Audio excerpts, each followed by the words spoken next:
Hi, I'm Simon Cataldo, your state representative in the 14th Middlesex District, and this is The Whole Truth on ActonTV. Viewers, I have a confession to make to you. I'm a science nerd.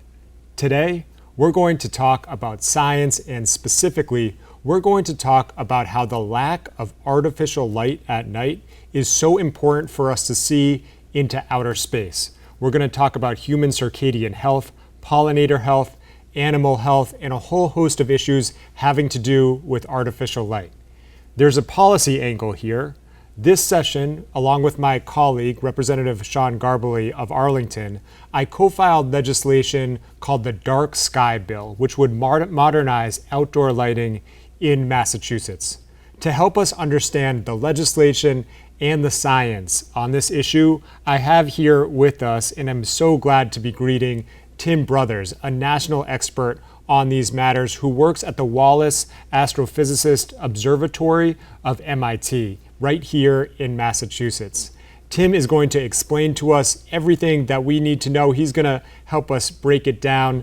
Tim Brothers, I am so glad to have you here. Thank you for joining us. Thank you for inviting me. I'm really excited to talk about this topic. I really appreciate your passion on this issue, Tim, which is part of why I wanted to invite you and share what you have to say with the listeners. So let's start here, because a lot of people haven't heard of the Wallace Observatory where you work. What is that? Yeah, so Wallace Observatory has actually been around for quite a long time. It was actually founded in 1971, and part of the reason it exists there and not on MIT campus, a lot of people are often confused. Why is MIT even out here on this 1,300-acre idyllic property that crosses Westford, Dunstable, Tingsboro, and Groton? And the reason is because, not because we don't like people, but we need to get away from the city lights. And so in 1969, MIT had about 8 undergraduates that were interested in astronomy. The next semester, 500. And the reason was the Apollo moon landing. So there was this crush of MIT undergraduates who wanted to take astronomy classes. They couldn't do the work on campus because even then Cambridge was awash in lights. And so MIT, within about 18 months, built Wallace Observatory. And so it's stood there since 1971. And we've been on the forefront pushing the technology envelope and everything from detector technology and how to detect all sorts of interesting phenomena, particularly about planetary science. So you can imagine things about asteroids. We focus a lot on Pluto, the atmosphere of Pluto, the objects beyond Pluto, Kuiper Belt objects. Now we're focusing on the next generation of planets, exoplanets, so planets beyond our own solar system. And that's what our undergraduates are literally going to be looking at tonight. All right, yes or no question, and this wasn't one of the questions that I sent you earlier. Is Pluto a planet? Yes. All right. That was an easy one. So, Tim, when did you start working at the observatory? I started in 2009. So from 2009 to today, what kind of changes have you seen happening up there in the sky? It's hard to miss, quite frankly. So when I started there on a nice moonless night in the summer, when you would typically expect to see things like fireflies in the Milky Way, they were there when I started in 2009. Some of the times they weren't as legible, say, as going up to the far reaches of Maine or New Hampshire or so on. But they were definitely there, and you could see them legibly with your eyes. And with an average camera, you could pick out more detail. Now, especially within the last couple years, we've just about lost it. So very few nights, if any, during the summer can we actually see the Milky Way with the naked eye anymore. And so we can see that. We can also see the actual color, the ambient color of the sky change. It looks more washed out, a little bit more gray, a little bit more brown. And that has to do with some of the changes in technology of lighting that we've changed throughout our environment. But it also has to deal with people are using more lights, not less. Why should we care about this, Tim? Well, I care about it as an astronomer. I've been doing astronomy since the 90s. I grew up in Western Massachusetts, where I could readily see the Milky Way as a child. That area today, in the Holyoke, Southampton area, I doubt you could see much of the Milky Way. But in science, we're actually seeing literally stars disappear. So you can actually sort of quantify that we're actually losing potentially stars per day.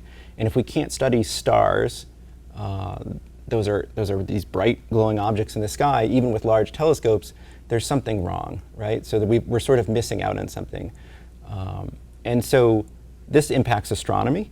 Astronomers care about this, but a lot of the general public, we have lots of school children that visit the observatory that want a dark place where they can see planets and Milky Way and nebulas and galaxies and whatever else you can possibly dream up.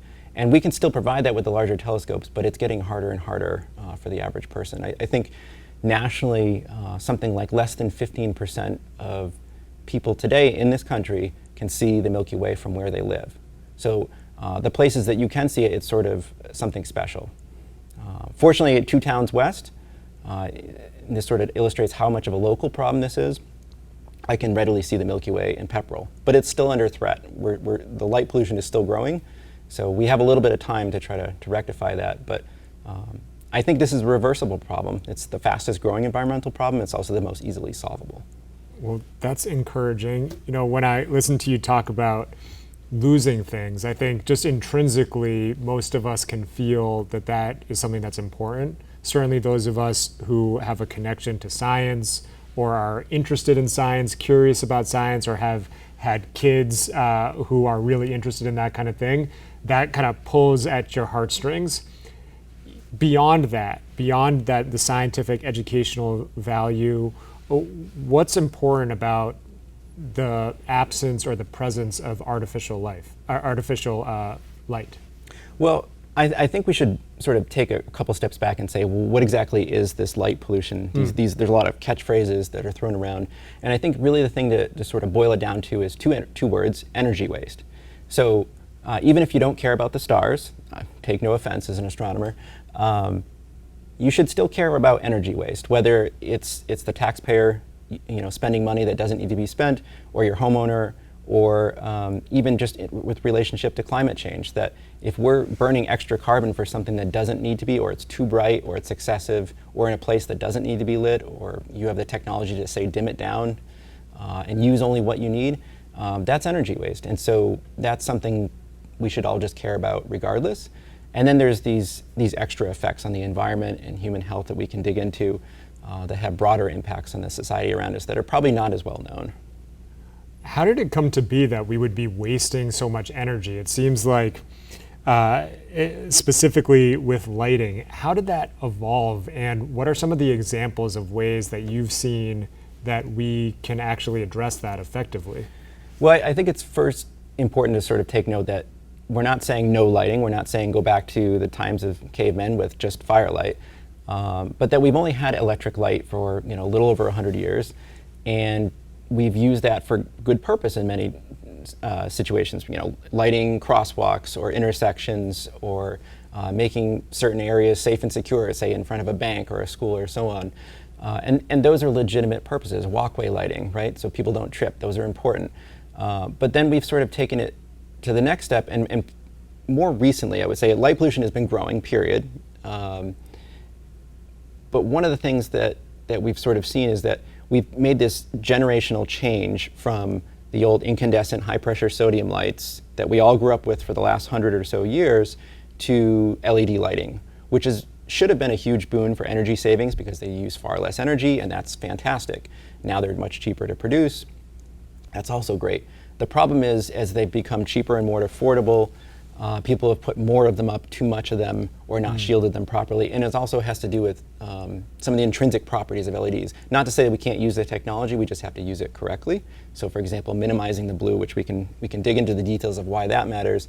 But there's some things we could tweak with the lighting that the technology exists right now to actually solve this problem with LEDs. We just have to choose the right products. I have to say that now, after learning about this bill, every time I see outdoor LED lights just kind of spewing light in random directions, I just see dollar signs coming out, right? Yeah. What a waste of money. You had mentioned before we got on the air that you've seen some instances of implementation on the local level that have been effective. Can you share a little bit about that? Yeah, so let's just look at some local examples. So starting in around 2015, 2016, Massachusetts decided, one of their many fantastic environmental programs through their green communities and a few other grant programs, decided to subsidize municipal lighting, particularly street lights. And they decided, let's get rid of the high pressure sodium, with LEDs, we can save, anywhere from 50 to 80% of our electricity, theoretically. That's fantastic, right? So they started retrofitting, so we saw towns like, whether it was Groton or Westford or, Lowell or Worcester and so on, and Boston, and pretty much, I think around 75% of the communities now have converted just their streetlights alone. So that's great in theory. The problem is the early generation of LEDs were not well shielded, so you saw a lot of glare. They were set to the same brightness levels as the old high pressure sodium. The problem is that when you make a technology change like that, you don't necessarily want to use the same exact brightness settings. You can actually go to about a half or maybe even a third of the brightness that the original ones were. The LEDs also introduced something new to our nighttime spectrum, which had never existed before in history, which was blue light. So whether it was firelight or incandescent bulbs, or even high pressure sodium bulbs, the orange ones we grew up with, there was no blue light effectively in those lights. Now LEDs have a very strong, prominent, especially the early ones, had a strong LED component, and that caused all sorts of other issues, glare and so on. The good news is some communities we were able to work with once we sort of started to understand the issue. And so, for example, Westford, we worked with them to install fully shielded lighting, 3000 K, which is the color temperature that describes how much red or blue is in the lighting, and that's right within the American Medical Association guidelines. And we actually got them to dim the lights by half. So they're down by 50%, which most people do not realize, and you would not be able to know because the human eye is actually very adaptable to different lighting levels. Yeah. So it actually showed, there was, as far as we know, there was no increase in traffic accidents or crime or anything else like that, but they saved half of their electricity, again, on top of the conversion to LEDs. And then we've been able to take that further. For example, in Pepperell, the town I live, we went even warmer. So we went 2200 K, which actually mimics the high pressure sodium color that we originally had. So there was no transition for people with color. The appearance seemed sort of agreeable because, well, we're not making a stark change. We had the full shielding again. And in fact, in the middle hours of the night, we're down to 30% brightness. So it's so with funny, zero complaints, by the way. And this issue of blue light and light color has really kind of migrated into popular culture now, I think largely because of cell phones. Yes. But we don't talk about it in terms of outdoor lighting. I have developed a very amateur but fairly intense personal interest in human circadian health and how getting light in our eyes can be very, very helpful for our health at certain times of day, and very harmful at other times of day. And this really, I think, marries that. There's such a public health aspect to this legislation, in this issue, that I think is sometimes overlooked or just not looked at at all. And it would be so much better from a health standpoint, in my opinion, in Massachusetts, if we can wrap our arms around this issue. And there's definitely a justice component of this as well, because as you mentioned, lighting is not equal across Massachusetts. No, it's and not. The people who are most harmed by poor lighting policies are going to be the people who live in places where that light is coming into your windows all the time, which is going to be in urban areas. Yeah, it's particularly acute, and it's important to sort of recognize that, often when we're talking about, say, an increase by 15%, say, in breast cancer rates related to light pollution or blue lighting, it's often more in these urban areas. We're not necessarily talking about rural areas. But that said, one mispointed floodlight in your window can have the same exact effect. So that's important, so that, in general, we're talking about those kind of effects in urban areas, higher density population with higher density lighting solutions. Also areas that were sort of very focused on crime, thinking that light will reduce crime, even though there's not really a lot of evidence to support that. Overlighting certain urban areas, you're focusing that light and definitely disrupting circadian rhythms. When we talk to even, say, students on our campus in Cambridge, they're seeing shadows in the room. They're trying to install blackout curtains, and we hear these stories, whether it's from Boston to Springfield to Holyoke, everywhere in between. We're hearing these stories of people having to try to mitigate municipal lighting that's outside their window. And you made a connection there that I think people listening or watching may have just kind of paused on, which is the connection between human circadian health, poor lighting, and cancer. And really serious health outcomes. So there's a lot of information, a lot of medical studies out there about these issues, but I'd encourage anyone who's interested to look into that further. I've found that to be some really surprising information, and that's how the Dark Sky Coalition is coming up with some of this data that's backed by science. I think that was one of the major turning points, going from mostly astronomers and say wildlife biologists, and then when we started to get the human health information, probably about 15, 20 years ago, from these sort of long-term studies of a broad range of people, particularly the nurses study, which tracked, I think, around 100,000 women over a really long period of time, showing the breast cancer risk related to nighttime shift work. And then they sort of tried to figure out, why is this happening to people? And the details are quite thick, but you can go to darksky.org and find out more about the many, many studies, and the State of the Science report actually just came out for this year, which illuminates a lot of these subjects. But basically the deal is that humans, like all living creatures, have a circadian rhythm. Most of our biological functions are dictated by the position of the sun. And this dates back to plankton underneath the sea, right? So this is an evolutionary trait that's looking for, what time of day is it, and how bright is the sky right now, and is it, how blue is it? So there's a receptor there that's telling us, when should we eat, when should we mate, when should we hunt, basic human functions. And then also, when do we release certain hormones? For example, the important one with that is melatonin. So melatonin doesn't just, it's not just a pill that you take to help you fall asleep. It's also a normal thing that is supposed to be pumping through your blood at night when it's dark. Yes. Whether it's your cell phone or a neighbor's light or a municipal light coming in through your window, or leaving a TV on late at night while you're trying to sleep, that's going to disrupt, that's going to suppress the melatonin. And if the melatonin's not pumping through, not only are you not going to be sleeping, you're also going to be more prone to snacking, which is related to diabetes, yes. Human health, metabolic disorders that affects a broad range of people in society. But also, melatonin serves as basically an adjuvant, so it goes through your blood and helps clean up your body from potential cancers. And so that we think is the link there with, whether it's breast cancer, colon cancer, prostate cancer, a whole range of issues, never mind metabolic disorders, mental health disorders. There was recently a study that said adolescents are more prone to psychiatric disorders, mood disorders, if their sleep is disrupted Yes. related to this. So there's a broad range of things. We could go on for an hour, honestly, and list all of the things. And one thing I wanted to mention about this, because I could go on for hours. I think this is so fascinating, the human circadian health, the hormonal aspect of all this work. Yeah. One thing that I learned recently is that the latest scientific understanding about seeing sunlight during the morning and how that starts the clock for the release of melatonin later in the day. And so if you're not getting a good sleep at night, and you're not going out and getting sunlight in your eyes in the morning, that rhythm is going to be entirely messed up. So just more really interesting, fascinating science about how light affects our hormones, our bodies, and potential health effects. Yeah, the way I think about it, and I'm not a medical doctor, but the way I sort of boil it down is, just think about what it would be like to go camping, right? So so you're out, you're getting a bunch of sunlight on a sunny day, and at night your lantern goes off, at 10 p.m. or whatever, and now it's dark, and your body sits in that cycle, but it can start spiraling. If you start, going an hour later, 2 hours later here, the next morning you're going to sort of have to play catch up, and it can sort of spiral. And they've done lots of interesting studies too, where the more light you are exposed to, say in urban areas, you're also more likely to be prescribed sleeping medication.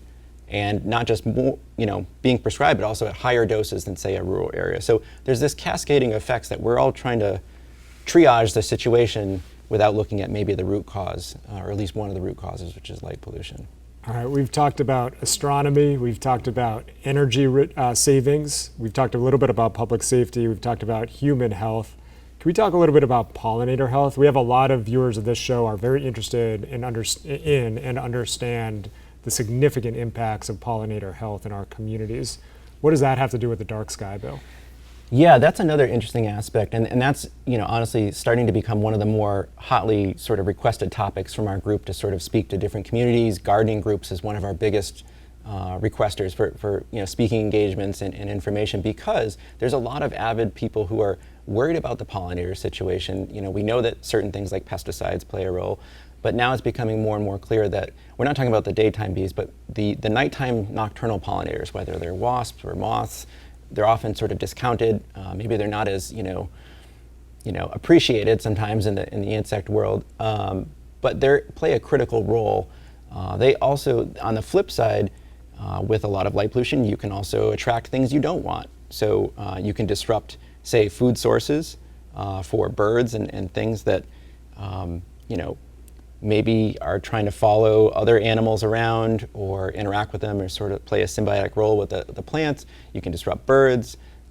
You can attract pests like slugs to your crops. So there's a lot of things you're sort of flipping upside down. So attracting the things you don't want and then confusing. I think the biggest word I would use for wildlife is often it confuses them. So whether you're fireflies that are looking for their mate at that critical 2 weeks a year that they're actually alive, and they miss their signal because they're sort of distracted by a lot of artificial lights, or the wasp that's going from plant to plant, pollinating your plants while you're sleeping.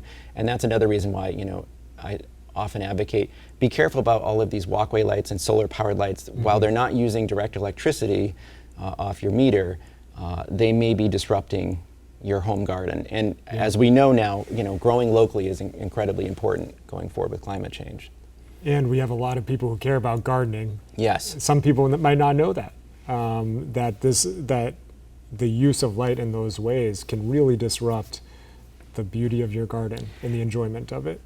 Yes, and I think that's one of the things I would want to tell people is, this is a lot of information and some of this may be new, and don't feel bad, don't beat yourself up. Just work to make some modest changes, and maybe you can set those lights to only come on for the first couple hours so that maybe you like to garden as it's getting dusk, but make sure they're off when you're going to bed. That's really sort of, I think, a middle path to solve this. The one other issue that I wanted to hit substantively that I think that the bill addresses effectively is the public safety aspect, specifically as it concerns glare for drivers. Yes. Can you talk a little bit about that? Yeah, one of the core principles of the bill is to require, when any time public money is used, that we fully shield the lighting. And so what is fully shielded? It basically means that, think about your light bulb that used to hang down from a fixture outside your door, maybe the incandescent, the one that we grew up with. Those lights, we could see the filament, right? The part that's actually glowing.